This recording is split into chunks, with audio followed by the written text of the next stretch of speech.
ပြန်တစ်ခါတည်းကပြောလဲ plan ဆွဲတာဘူးလေဘယ်သူ plan ဆွဲတာရှင်းရှင်းလေးပဲ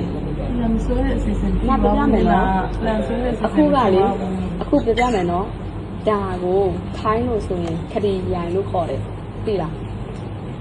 ဒါဖောက်ခင်းမှုအကြီးစားခိုးတဲ့မှုမှာ3ဆင့်ရှိတယ်နေ့ကင်းဘက်ခိုးတာညနေဘက်ခိုးတာညဘက်ခိုးတာတူနော်ညဘက်ခိုးတဲ့အမှုကအကြီးဆုံးအပြင်မှာ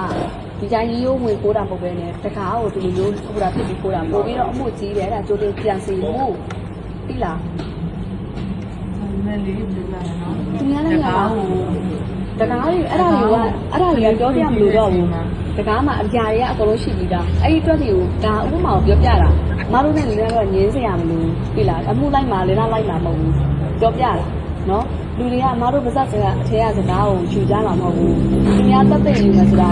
ရှိနေတဲ့ပစ္စည်းတွေတက်တဲ့ယူမှာတကားမှာသူခုတာဖြစ်သွားတဲ့လွဲရရင်အကုန်လုံးရှိတယ်